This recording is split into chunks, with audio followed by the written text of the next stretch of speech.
hablarles, ustedes saben que ahora en octubre estamos en lo que se llama el mes de la Reforma y estamos celebrando los 500 años de la Reforma. Y me gustaría hablarles un poquito de eso, no tanto solamente para ver lo que pasó, sino quiero hablarles de la Reforma que viene. Porque creo que Dios nos quiere colocar en un plano donde podamos producir una transformación en la sociedad. Una de las cosas que la Reforma destacó, bueno, primero oremos al Señor. Ya oraron por mí, pero ahora yo quiero que oremos juntos y le digas, Señor, háblame esta mañana. ¿Está bien? Dígale así conmigo, Señor, háblame esta mañana. Abro mi corazón a ti. Abro mis oídos a ti. Dame tu revelación. En el nombre de Jesús. Amén. Ustedes saben que una de las cosas que Lutero dijo fue la Biblia para todos. En ese tiempo, siglo XV, principios del XVI, la Biblia solamente podía ser leída por un grupo pequeño de personas. Una porque mucha gente era analfabeta, pero otra porque la Iglesia Católica había establecido que para leer la Biblia había que tener un permiso especial.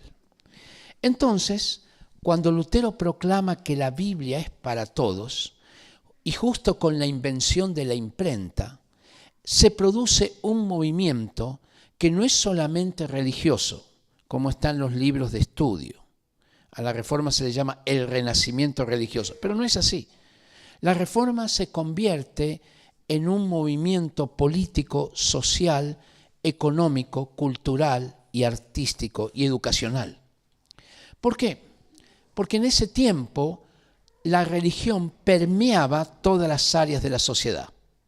Entonces, un cambio en la iglesia produjo automáticamente un cambio en las otras áreas. Y esto fue la Biblia para todos.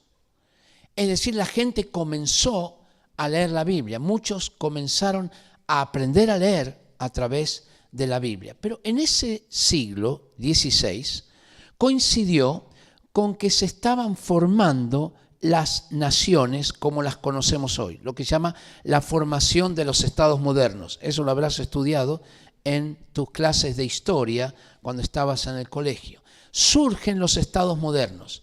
Antes los estados estaban eran principados muy divididos entre sí, pero ahora, por ejemplo, se forma España, se va consolidando poco a poco Alemania, los Países Bajos, la Escandinavia, y por lo tanto, estos países comienzan a adoptar la Biblia no solamente como libro de religión, sino como fundamento de sus naciones. Algunas de las cosas que ocurrieron fue que hasta esos momentos la Iglesia Católica no solamente dominaba el poder religioso, sino también el poder temporal. Por ejemplo, la Iglesia Católica o el Papa nombraba o por lo menos ungía a los reyes. Era el que sostenía la autoridad de los reyes, que decían que la autoridad venía directamente de Dios hacia ellos. El Papa también era el que ayudaba a celebrar tratados, ya para distribuir tierras. El Papa tenía un tremendo poder. Y de pronto aparece esta reforma que cuestiona la autoridad del Papa y comienzan a formarse lo que se llama iglesias congregacionalistas. Eso significa que ya la autoridad no es piramidal, sino que ahora interviene los miembros de la iglesia en la toma de decisiones. ¿A qué se parece eso en política? A democracia. Comienza a surgir la idea profunda de la democracia. Solamente había un antecedente anterior que era la democracia directa en Grecia, donde era una democracia muy imperfecta porque participaba solamente un grupo de personas llamados ciudadanos. Las mujeres no eran ciudadanas, por ejemplo, los esclavos tampoco, era un 30% de la población. Pero ahora, poco a poco, allí a través de la Reforma, comienza a gestarse en las iglesias un modelo nuevo de gobierno. Este modelo es el que va a inspirar a las colonias norteamericanas para gobernarse a sí mismo antes de ser independientes del rey de Inglaterra. Es decir, el fundamento del sistema político de Estados Unidos se inspira en el gobierno de las iglesias que estaban en Europa, donde había una gran participación. Eso fue en Estados Unidos. Pero en Europa, Calvino comienza un gobierno en Suiza que coloca las diferentes ramas de gobierno en diferentes ciudades para que nadie concentre el poder. Y nace el concepto de división de poderes, tal cual lo conocemos hoy. ¿Por qué había que dividir el poder? Porque el hombre es pecador. Y si le das mucho poder a un hombre, se corrompe. Porque el poder corrompe. Y como decía Lord Acton, el poder absoluto corrompe absolutamente. Entonces había que dividir el poder, no dejarlo en manos de unas pocas personas o de una persona como era el rey. Y comienzan los sistemas democráticos. Así que la reforma y la lectura de la Biblia comienza a influir en todo lo que tiene que ser, todo lo que tiene que ver con la política.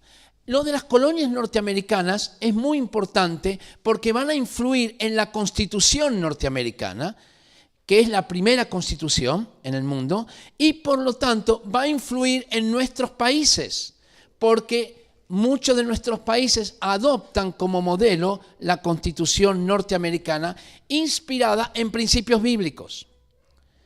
Volvamos a Europa.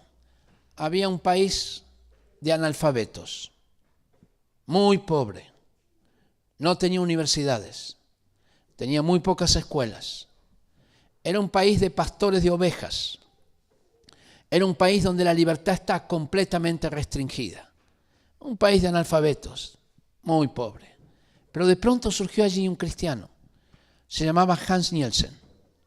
Y este señor creía que la Biblia no era un libro de religión, sino que era palabra de Dios en todas las áreas de la sociedad.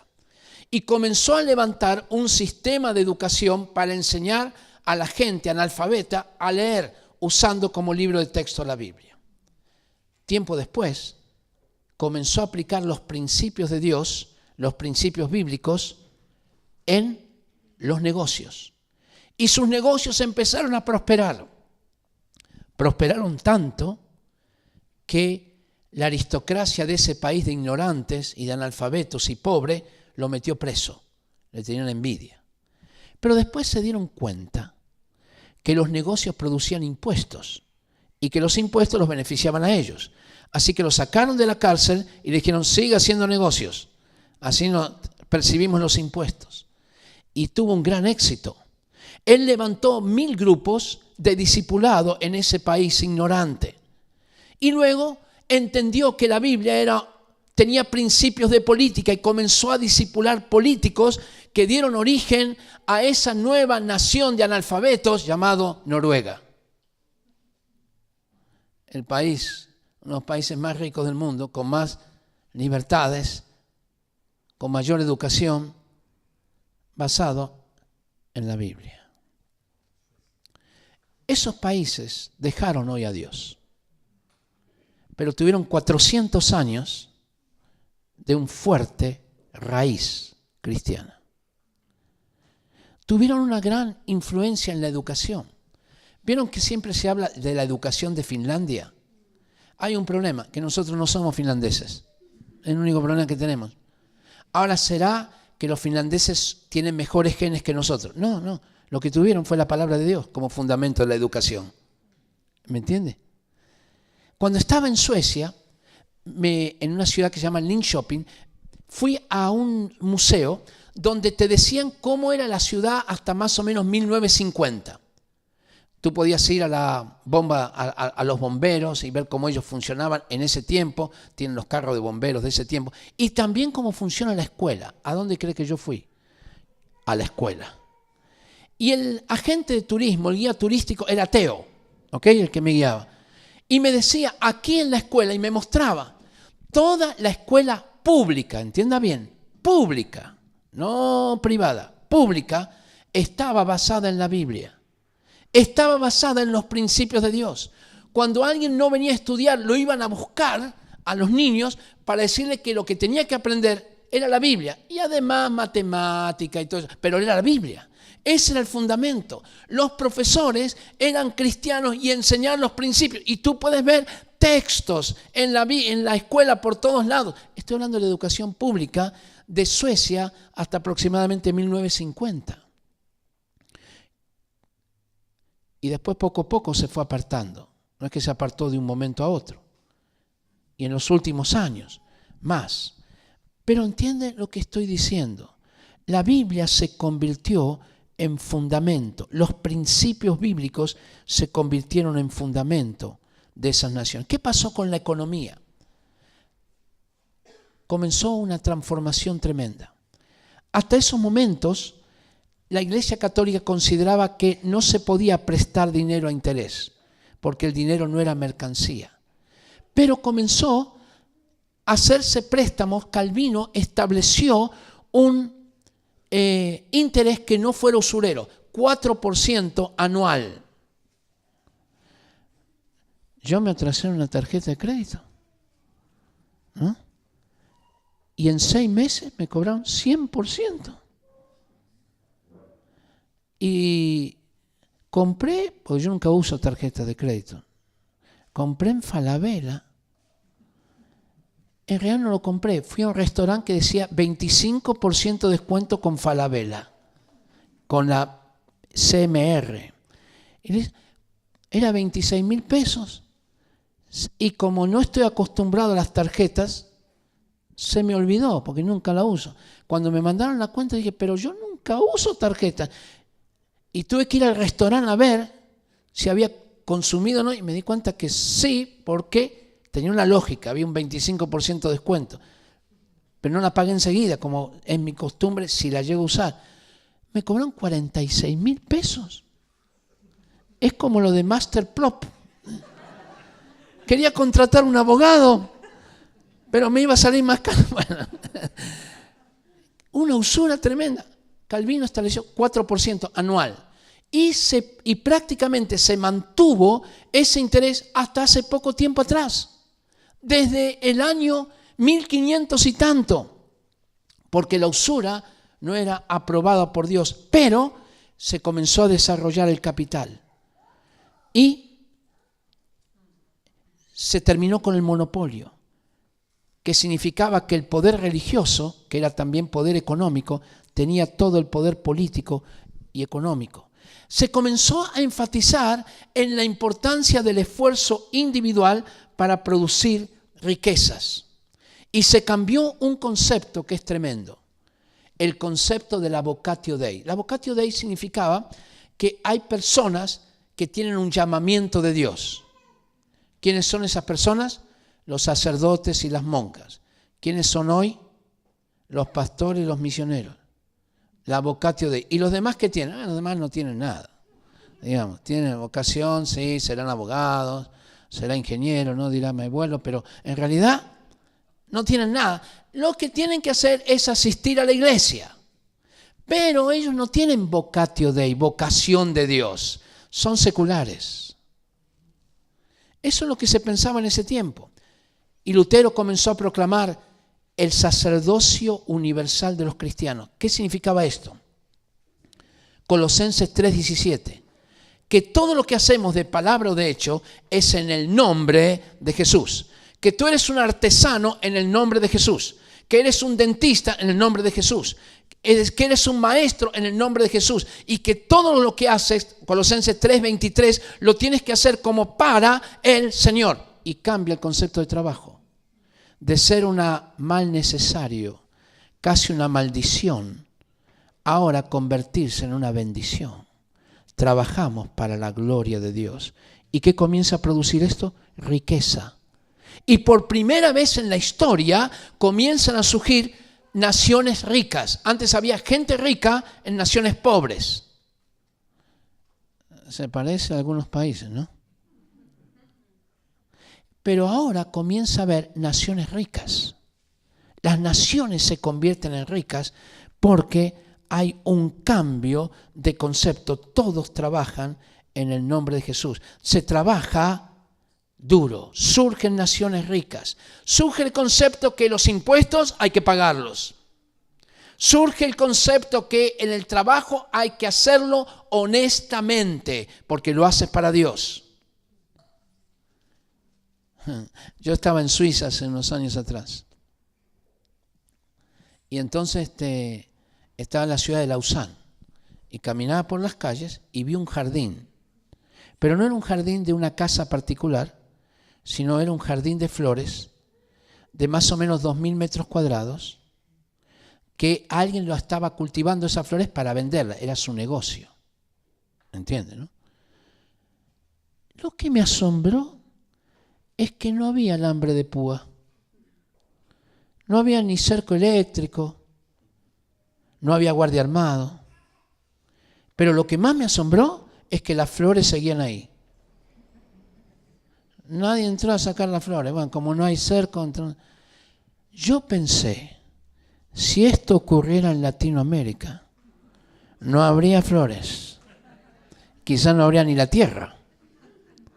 Pero me dijeron de otro lugar donde uno puede entrar y sacar las flores y hay una cajita. Y tú calculas cuánto te sale esa flor en una florería en el centro y entonces sacas el dinero y lo pones en la cajita. No hay alambre de púa, no hay guardia armado, no hay cajero automático, no hay cobrador, solamente estás tú y las flores. Sacas la flor, pones el dinero en la cajita, nadie te controla, no hay cámaras ocultas ahí. Yo pensé, si esto fuera en Latinoamérica, no habría ni cajita, ni dinero, ni las flores, ni la tierra. ¿Será que ellos son mejores que nosotros? No. Es que tuvieron la palabra de Dios como fundamento. Los principios bíblicos no son de religión, son de la vida. De la vida.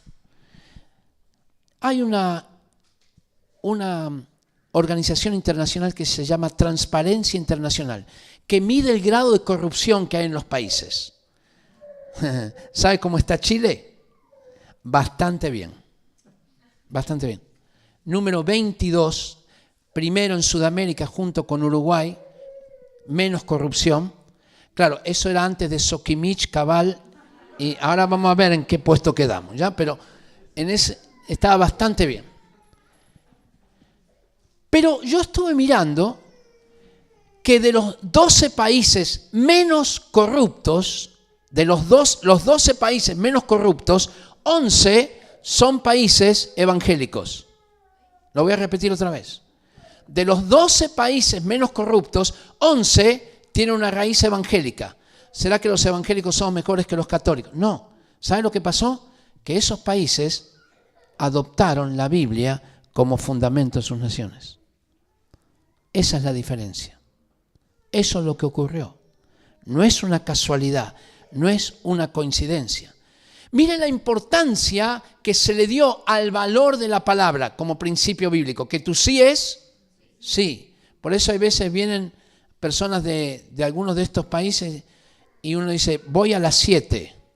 Y a las 7 te están esperando y no aparece, son 7 y 3 minutos y no aparece. No, pero las 7 es un decir, 7 es 8, ¿no? Sí. Tú sí es sí, tú no, no. Por eso, un día yo tenía que sacar un certificado de residencia en uno de estos países. Y vieron que acá antes te mandaban carabineros para ver si tú vivías ahí. Después ahora uno lo puede hacer con una boleta de gas, ¿no es cierto? Que atestigue que tuve y presentando tu carnet de identidad. En ese país me dijeron, levante la mano derecha.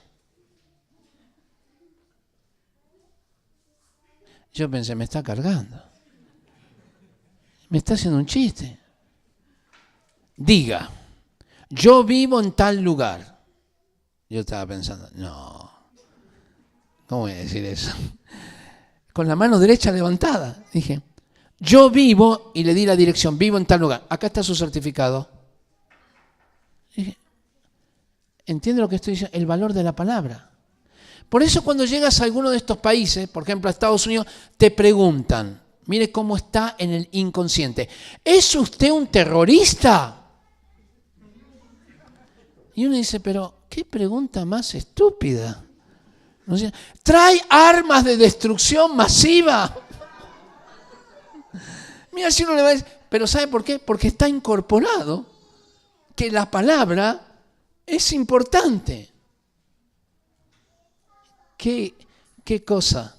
¿Cómo hizo la Biblia en producir esto? Fue la Biblia la que produjo el avance de la ciencia. Los griegos no tenían grandes científicos, tenían grandes filósofos, pero hacer ciencia era muy excepcional. Un tal Galeno, Hipócrates, había un par de ellos, pero en general no, porque eso implicaba ensuciarse las manos y hacer trabajo manual, y el trabajo manual era de esclavos.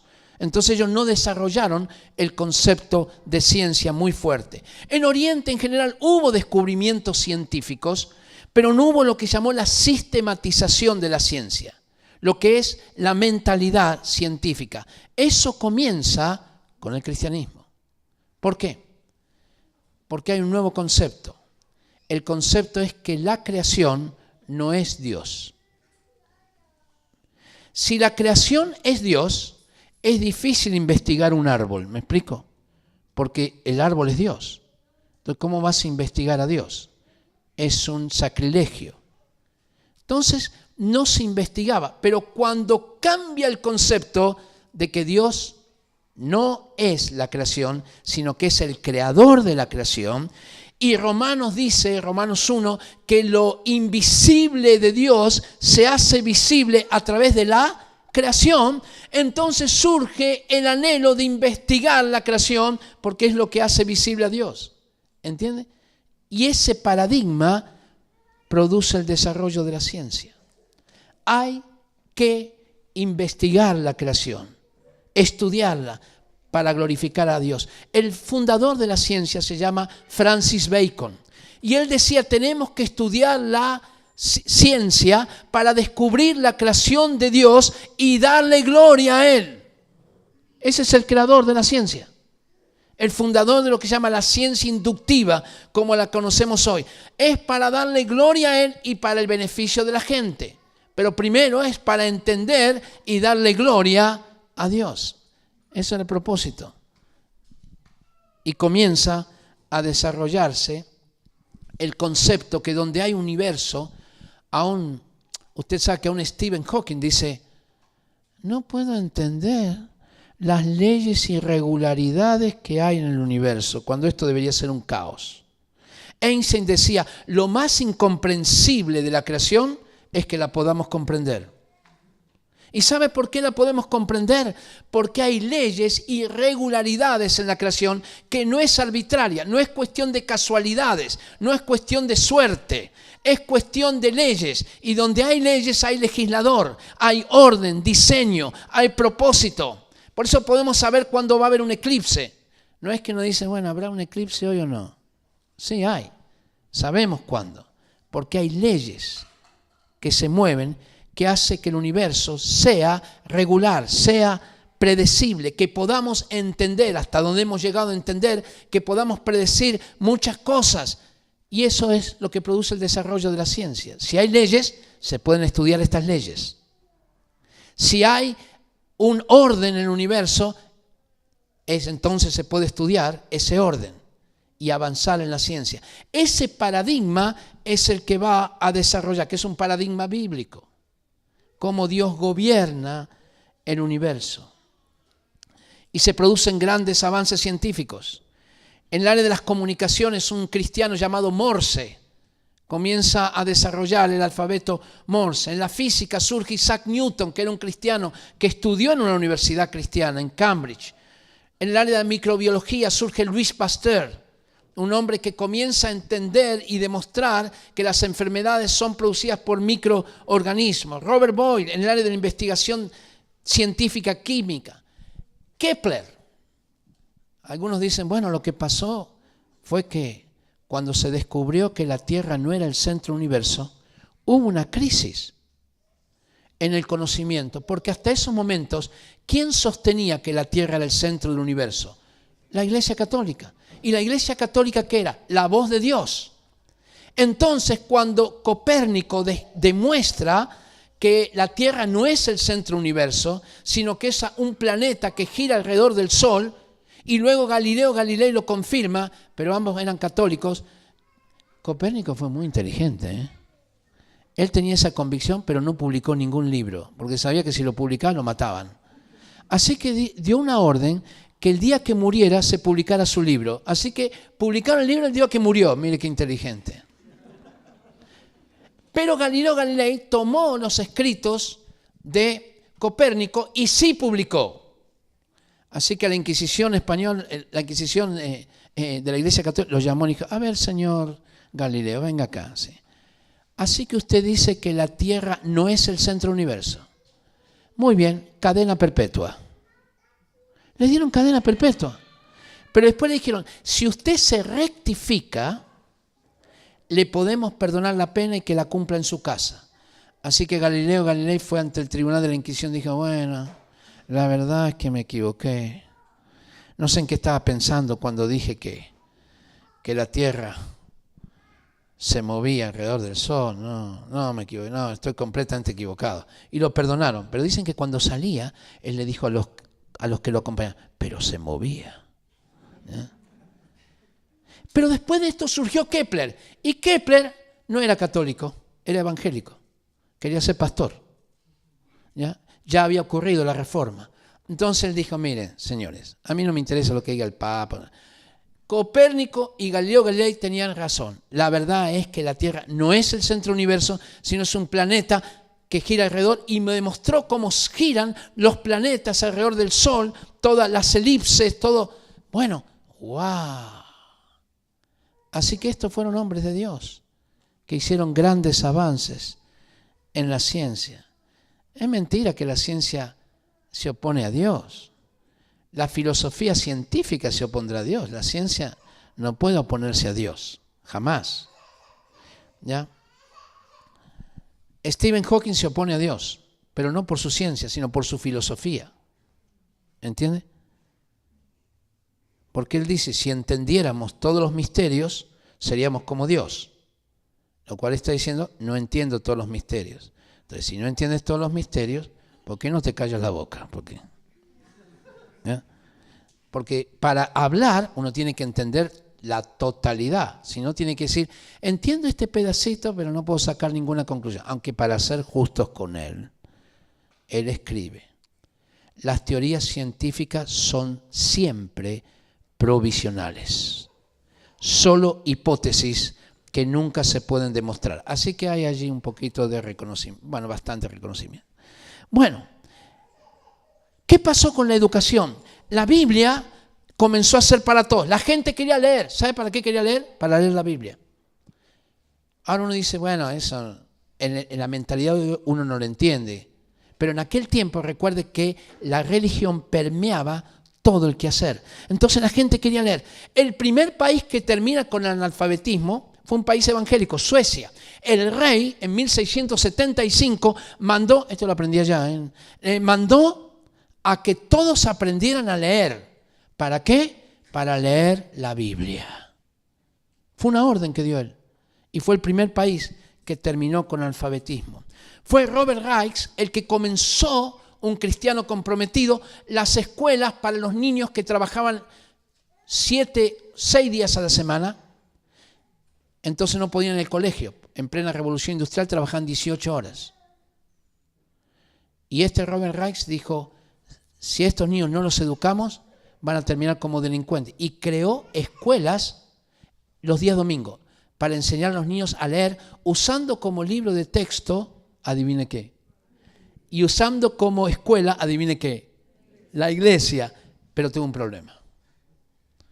¿Cómo va a enseñar a los niños en el día del Señor? Así que se lo pusieron. Y no pudo seguir. Pero él insistió con que esto era servicio a Dios. ¿Cree usted que es servicio a Dios educar a los niños un día domingo? Claro. Y llegó a tener 1.250.000 niños en sus escuelas, convirtiéndose en el sistema público de educación en uno de los más importantes de Inglaterra.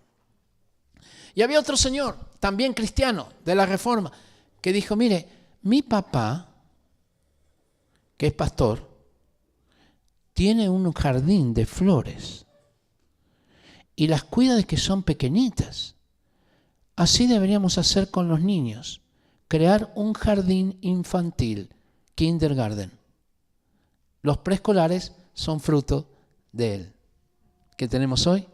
De ese cambio de paradigmas, que los niños también podían ser educados. Y Lutero, junto con su ministro de Educación, Melanchthon, dijo, hay que usar los impuestos no solamente para construir viaductos, acueductos y para la guerra, sino para educar a la gente. E introdujo el nuevo concepto de la educación pública, como la tenemos hoy. Y también la educación obligatoria para los niños. Y la educación por niveles, como lo tenemos hoy, primer grado, segundo, tercero. Y hubo un señor, era un niño realmente, que quedó ciego de un ojo, porque se clavó un punzón en el taller de su papá y después quedó ciego del otro ojo porque tuvo un virus. Y era un muchachito muy entregado al Señor y fue creciendo. Y antes de morir, él dijo lo siguiente, gracias Señor, que me has dado la misión en la vida de crear el sistema de lectura para los ciegos. Se llama Luis Braille, cristiano comprometido, que amaba a Dios. Así que los cristianos tuvieron mucho que ver. ¿Qué pasó con la salud?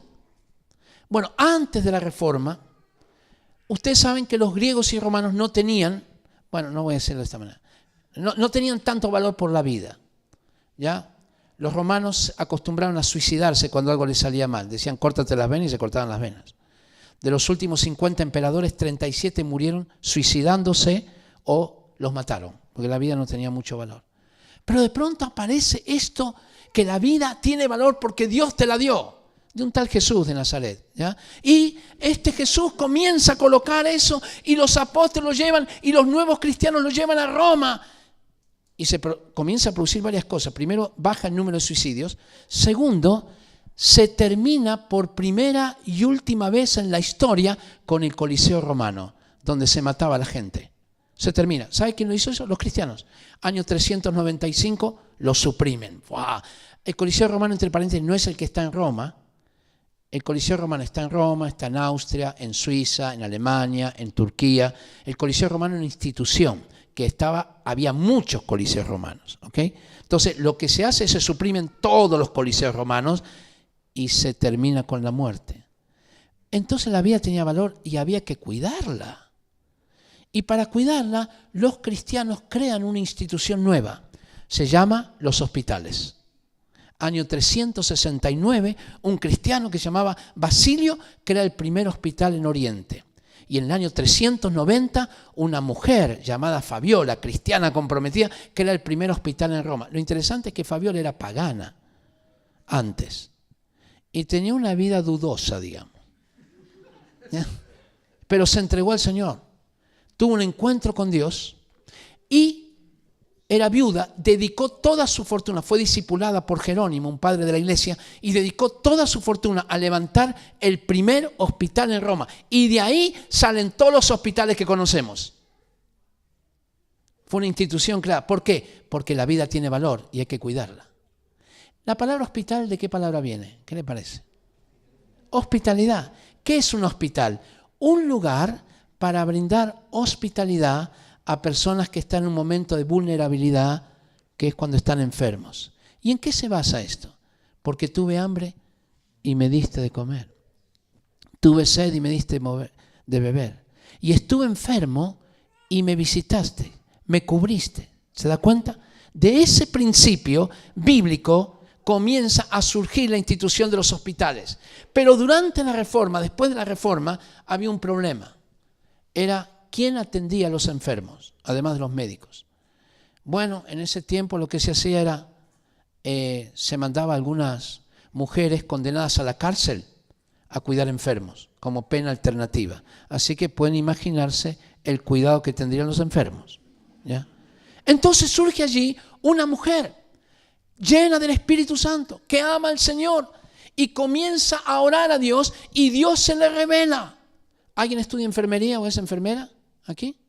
¿O enfermero? ¿No hay? Ninguno. Están abajo. Qué lástima que... Bueno, si no iba a preguntar. Y esta mujer llena del Señor recibe una palabra de Dios que le dice así. Esto está en su diario, ¿ya? Dice, ¿estás dispuesta a pagar el precio sin importar tu reputación para llevar adelante la carrera de enfermería? Se llamaba Florence Nightingale. Y ella dice, sí, Señor. Hubiera querido que hubiera una enfermera acá para preguntarle si le enseñaron eso en la universidad.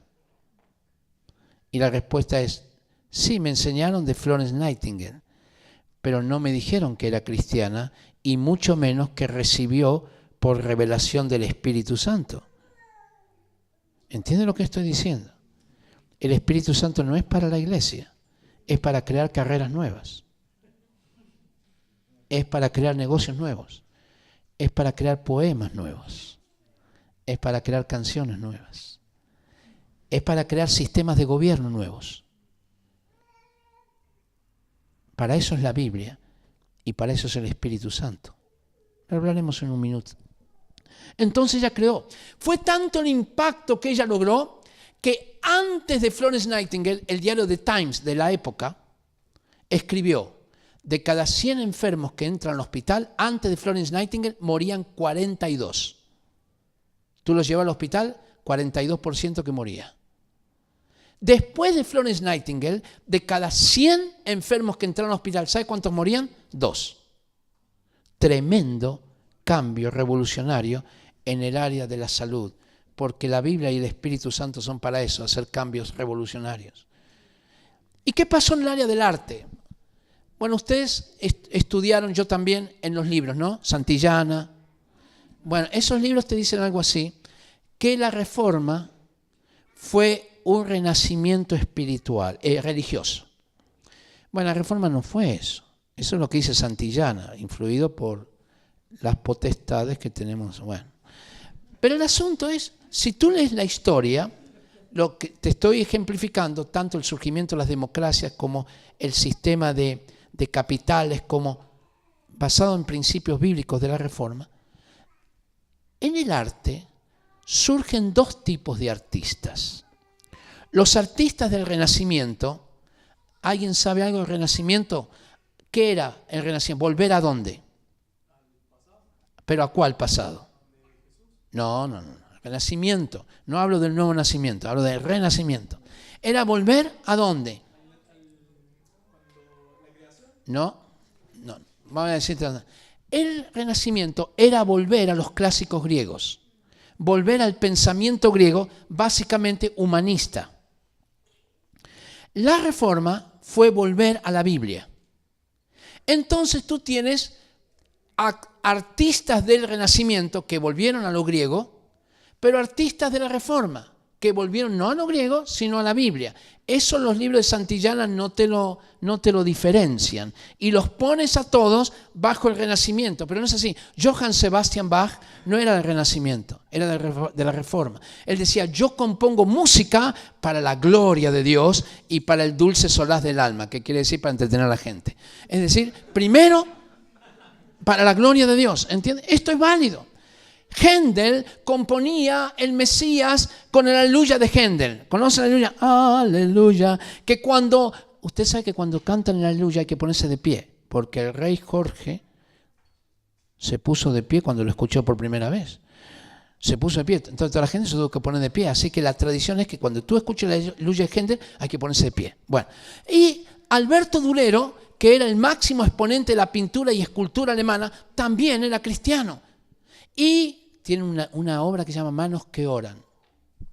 Así. No, tiene toda una historia eso, pero no tenemos tiempo. Y el asunto es, todos estos, Rembrandt era un pintor de la Reforma. Si tú ves los cuadros de Rembrandt, tiene todo un sentido de Dios. No muy religioso, sino de Dios, de la Biblia, de Él hizo un cuadro que se llama La elevación de la cruz, donde está la gente crucificando a Jesús y adivine quién aparece en el cuadro, Rembrandt, diciendo yo también, Cristo también murió por mí, yo también lo crucifiqué. Es decir, esto tuvo un tremendo y maravilloso impacto. Entonces voy a entrar en la última parte y decirles la reforma que viene, amados. La reforma que viene tiene que ver con lo mismo que la reforma anterior, pero distinto en la aplicación. Viene con volver a la Biblia como palabra de Dios. Porque hoy en día la verdad está discutida.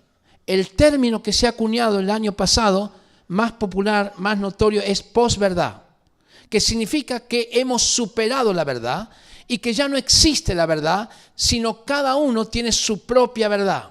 ¿Y en qué se basa su verdad? En sus opiniones, en sus creencias, en sus gustos, en cómo se siente.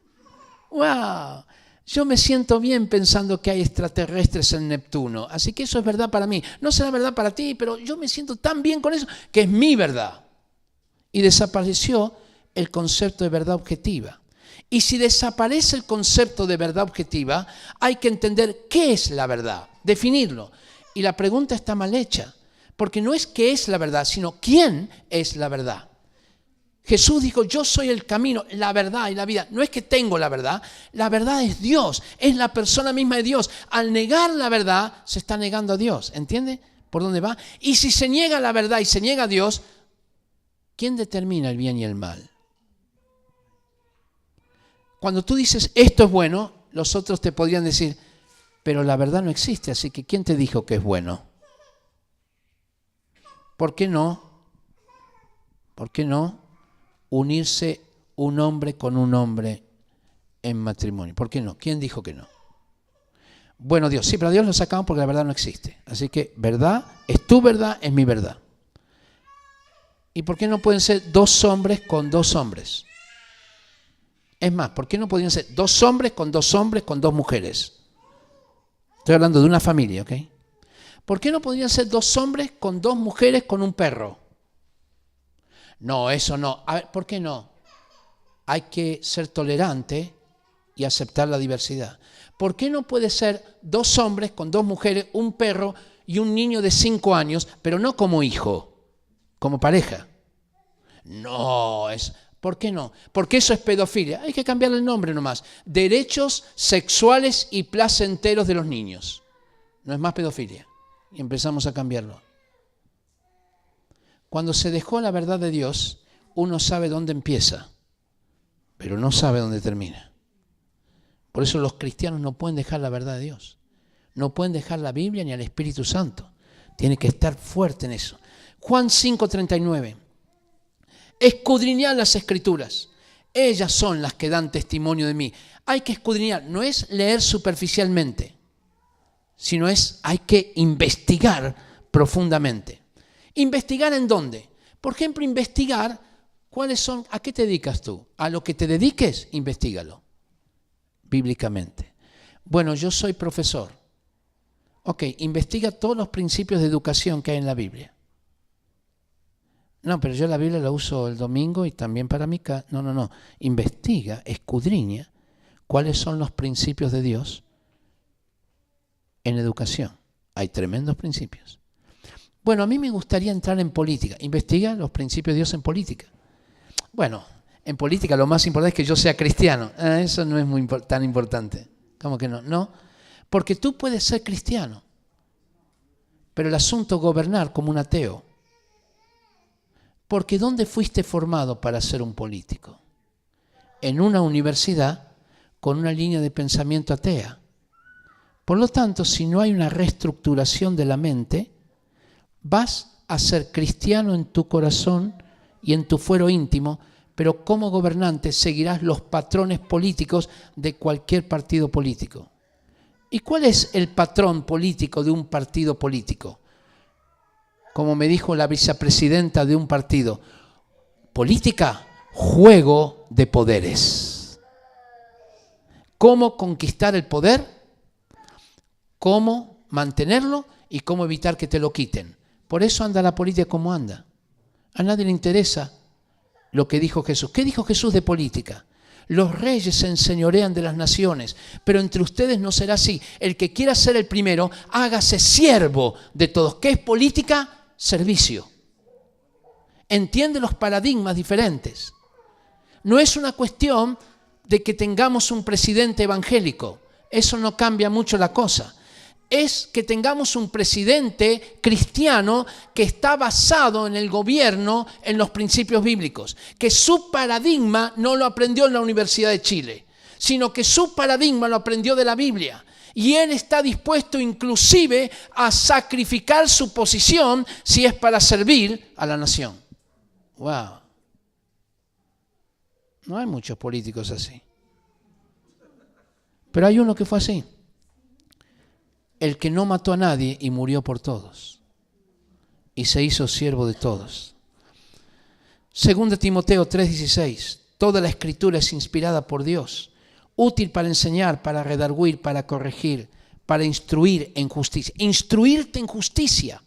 Y justicia es que sepas cómo actuar en cada área de la vida. Como padre, como hijo, como empleado, como profesor. Y creo que esta es una época en que habrá una nueva reforma, pero no será como la del siglo XVI. Tenemos una gran diferencia. Tengo 5 minutos más, yo no quiero cansarlo realmente, pero el problema es que estoy en medio de un pensamiento. ¿Se animan a escuchar entre 5 y 10? Ok, bien. Entonces, el asunto es que en el siglo XVI la religión permeaba todo. Hoy no. ¿Qué es la religión? Un compartimento estanco allí en un placar, en un closet, que lo tenemos aislado. Eso es porque nos aislaron. Y también porque nosotros dijimos, amén, me parece bien que estemos en el área de la religión. Sí, allí está nuestro poder, nuestro dominio. Muy bien, no tenemos nada que ver con la política, no tenemos nada que ver con la educación, no tenemos nada que ver con el arte, no tenemos nada. No, déjenos ese lugar allí, en ese closet. Es hora que los cristianos salgan del closet. Hay que salir del closet. Hay que colocar el cristianismo a través de la palabra de Dios y del Espíritu Santo en todas las áreas de la sociedad. Si no, no hay posibilidades. Todo esto que estamos discutiendo, las manifestaciones que hicimos, todo eso, de las cuales yo participé, tarde. Reaccionamos en lugar de ser propositivos, haberlo visto esto 6 años antes. Igual bendigo a todos los hermanos que hicieron esto y que hacemos esto, pero ¿y qué significa esto? Que nosotros como cristianos tendremos que producir un cambio en nuestras vidas. Romanos 12:2. No os conforméis a este siglo, sino transformaos por medio de la renovación de vuestro entendimiento. Tiene que haber un clic, salid de ese closet, clic, para que comprobéis cuál es la buena voluntad de Dios, agradable y perfecta. Eso es, Señor, cambio mis paradigmas. No es que soy cristiano en la iglesia. Hay 2 tipos de cristianos dualistas. El dualismo es cuando tenemos 2 vidas. Hay un dualismo consciente, que es el dualismo del hipócrita. Vive una vida en la iglesia y otra fuera de la iglesia. Espero que no hay ninguno acá de esos. Dualismo consciente, viven 2 vidas. Pero hay otro dualismo que es inconsciente, que es el dualismo que está producido por una persona que ama a Dios en la iglesia y fuera de la iglesia, que vive los principios de Dios, pero cuando va a trabajar, cuando va a ejercer su profesión, o aun cuando va a hacer alguna actividad u oficio, lo hace de acuerdo a lo que aprendió. Y lo que aprendió viene de universidades, institutos y escuelas con una cosmovisión humanista atea. Y lo peor es que este cristiano ama a Dios, pero no sabe que tiene un dualismo en su mente. Ama con el corazón, pero enseña, practica, hace las cosas como le enseñaron, porque no tiene otra opción. Repite lo que le enseñaron. Es como suelo decir un profesor de historia, cristiano que ama a Dios, que es verdaderamente cristiano, pero enseña historia igual que un profesor ateo. Y la pregunta es ¿por qué? Y la respuesta es sencilla, porque así se lo enseñaron. El problema es dónde aprendió a ser profesor. En una universidad humanista atea, que le enseñaron cómo ser profesor. Y él le enseñó la historia de una perspectiva humanista. Y él repite la historia que le enseñaron, sin entender que esa historia está condicionada por una línea de pensamiento que llamamos cosmovisión humanista atea. Y cuando de pronto él entiende que fue enseñado así, lo que le queda es reinterpretar su carrera. Cuando yo me recibí de abogado, yo no sabía que había tantas cosas. Por ejemplo, no sabía que la Constitución de Estados Unidos, que copiamos gran parte de los países del mundo, estaba basada en principios bíblicos. Y que gran parte de nuestras leyes vienen del Código Justiniano, del derecho romano, que fue un código que el emperador Justiniano le encargó a Triboniano, que era un cristiano, para que las leyes estuvieran llenas de principios bíblicos. Y ese es el fundamento de nuestras leyes. ¿Usted cree que esto me lo enseñaron en la universidad? Ni una palabra de esto. O que le enseñaron a la enfermera que Florence Nightingale era una mujer que recibió por revelación la carrera. Y esto está en sus documentos. Y suelo decir, y quizás algunos me escucharon este ejemplo tan, ya que lo digo cuando voy a todas conferencias, pero si usted ve aún el descubrimiento de América y ve quién fue Cristóbal Colón y se encuentra con que en el colegio le enseñaron que Colón fue a América pensando que iba a las Indias, ¿correcto? ¿Y qué le enseñaron en el colegio? ¿Por qué fue a las Indias él? ¿Qué te enseñaron? Dígame. Para el comercio, para encontrar nuevas rutas para comerciar las especias, porque por el lado de Europa había caído el Imperio Romano de Oriente, el Imperio Turco Otomano, entonces era difícil pasar por ahí, había que encontrar otras rutas, ya se sabía que la Tierra era redonda, aunque no se había comprobado. ¿Es verdad esto? Es verdad, pero no es toda la verdad. Esto es lo que dice Colón. No fue inteligencia ni sabiduría humana, ni la cartografía la que me guió en este viaje, sino fue la divina providencia de Dios para que se cumpliera lo escrito por el profeta Isaías. Será salvación a las naciones, de lo cual él me hizo mensajero y me mostró en cuál parte.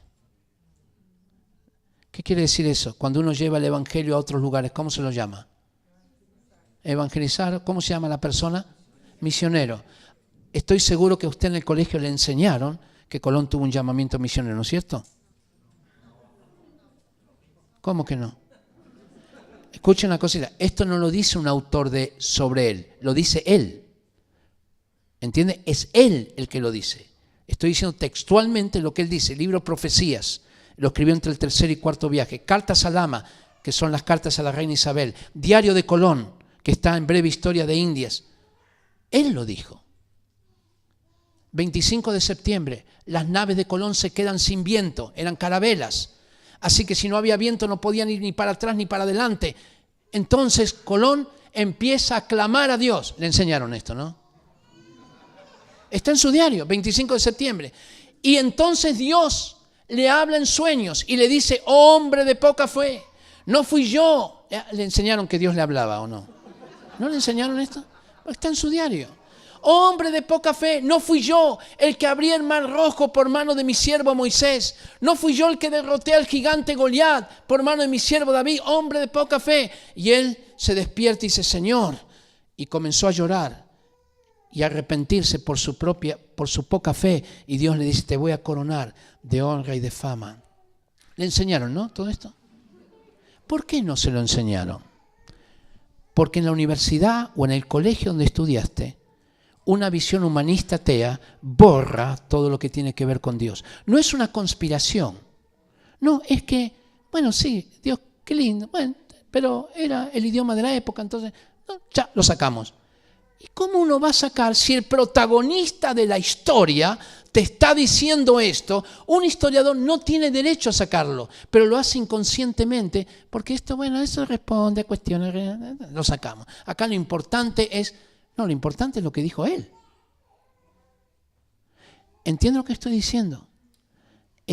Tendremos que evangelizar las ideas.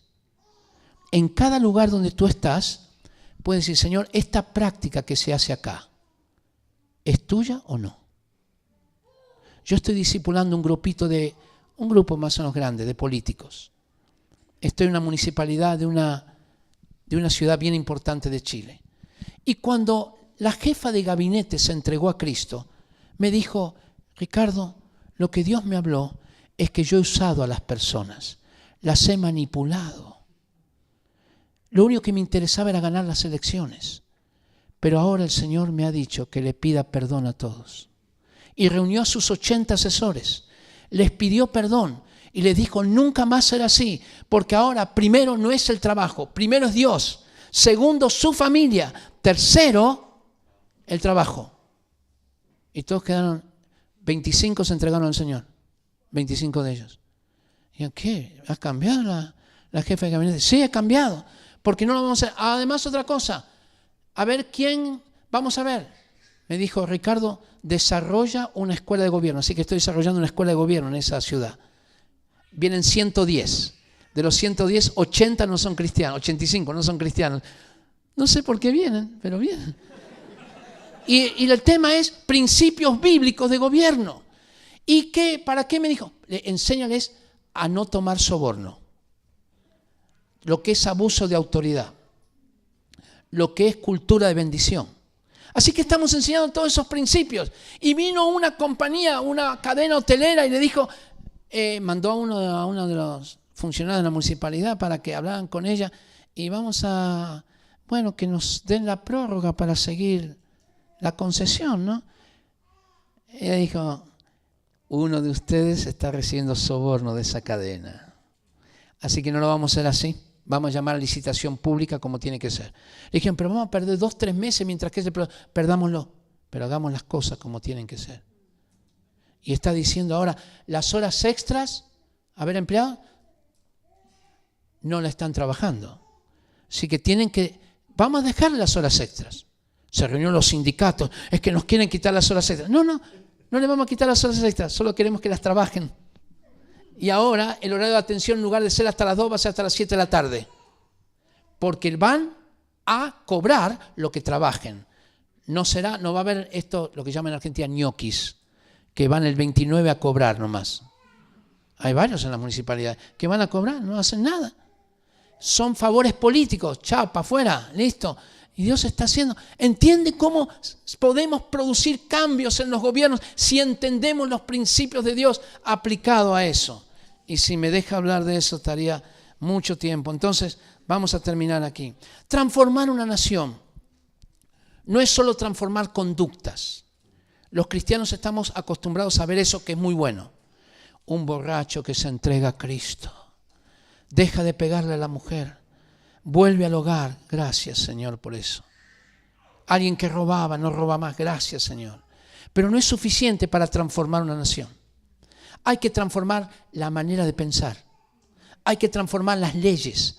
Hay que transformar las instituciones. Como hicieron los cristianos, que crearon todas estas cosas. Crearon la Cruz Roja Internacional. Crearon la escritura de la música. Crearon los hospitales. Crearon las universidades. Crearon los jardines infantiles. Un montón de cosas crearon. Entonces el asunto, nosotros tendremos que ver en nuestra actividad. ¿Cómo hago, Señor, en esta actividad para transformarla para tu gloria? Señor, en este lugar donde hay corrupción, ¿cómo hago? Cambiar la mentalidad, comenzar a ser un ejemplo, ser luz. Esto sería tremendo. Comenzamos a ver, ya no es que estamos solamente para ganar personas, aunque eso es muy importante, llevar a la gente a Cristo. Pero también hay que cambiar las ideas de la actividad, ¿entiende? Que la educación no es solamente transmitir conocimiento, hay que transmitir fe, virtud, añadida a la fe, virtud, y a la virtud conocimiento. Es un paradigma que cambia. Hay que cambiar el paradigma de política, hay que cambiar el paradigma de empresarios, de empresas, de grupos que dicen, bueno, ¿para qué tengo un negocio? Para ganar dinero. No, eso es la añadidura. Un cristiano tiene negocios para glorificar a Dios, para extender su reino, para alcanzar un área misionera muy difícil. Y la plata y todo esto es importante como añadidura. pero tiene sus prioridades bien puestas y aplica los principios, paga los impuestos, paga los sueldos a tiempo. Si es parte de una gran empresa, no lo tira 90 días para que quiebre la pyme, sino paga en el término más breve posible, que respeta los salarios, que tiene buen trato con los proveedores. En fin, hermano, tanta cosa. El Señor nos puso por cabeza y no por cola. Los cristianos fueron los primeros que terminaron con la matanza de niños. Año 374. Fueron los primeros que terminaron con la esclavitud en el tiempo antiguo y también en el tiempo moderno, 1833, con William Wilberforce. Fueron los primeros que lucharon por la igualdad de blancos y negros en Estados Unidos, Martin Luther King.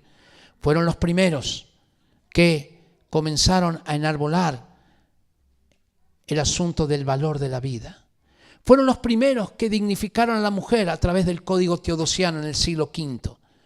Fueron los primeros que elaboraron el concepto de dignidad, que eso significa que todos fuimos creados a imagen y semejanza de Dios, por lo tanto todos somos iguales, hombres y mujeres. Y no hay esclavos porque somos todos iguales. Y no hay niños desechables porque tienen dignidad por haber sido creados a imagen de Dios. Y porque hay un ladrón, un asesino que está en la cárcel, pero aún lo respetamos porque tiene dignidad dada por Dios. ¿Entiende lo que estamos diciendo? Son los principios del Señor.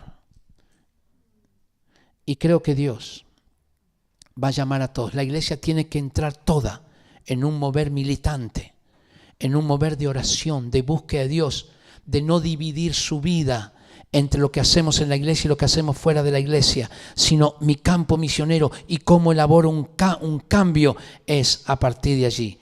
Necesitamos tener misioneros, dentistas, que vayan a África. No, que estén en Santiago. Y también que vayan a África, ambos. Misioneros médicos, misioneros psicólogos. ¿Cuántos profesores hay acá? ¿Ya? Muy bien, renuncien, ¿ya? Háganlo hoy mismo y conviértanse en misioneros a la educación. Es un cambio de chip. Así que no dejen de ser profesores, sino cambia el chip. Ya no soy profesor, soy misionero, porque todo lo que hago de palabra o de hecho es en el nombre de Jesús. Necesitamos misioneros mecánicos, misioneras amas de casa. Si quieren las amas de casa renuncien, van a decir amén. Necesitamos misioneras amas de casa que usen su hogar para la gloria de Dios. Hoy tendría mucho que... pero terminemos acá. Mateo 5, 13 y 14. Ustedes son la sal de la tierra. Pero si la sal se desvaneciere, ¿con qué será salada?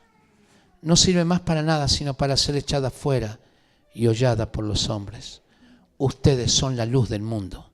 Una ciudad asentada sobre un monte no se puede esconder, ni se coloca la luz debajo del almud, sino en el candelero para que alumbre a todos los que están en la casa. Así alumbre vuestra luz delante de los hombres. Señor Jesús, gracias por tu palabra. Gracias por aquellos reformadores y gracias por la reforma que viene. La reforma que viene, donde tú vas a levantar inclusive nuevas expresiones de iglesia, donde tú vas a producir cambios que a lo mejor no van a nacer en la iglesia institucional, sino van a nacer en un colegio, en una municipalidad, en un grupo de teatro, en un grupo de educadores, en un grupo de empresarios, pero que te aman a ti y que son la iglesia de Jesús. Pido por cada uno de los que están aquí, que puedan reinterpretar su ocupación, tarea, profesión, oficio, de acuerdo a tus principios bíblicos.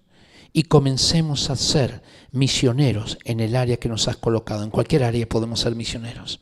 En el nombre de Jesús pedimos tu gracia. Pídele al Señor allí: Señor, quiero ser un misionero. Sea en África o sea aquí.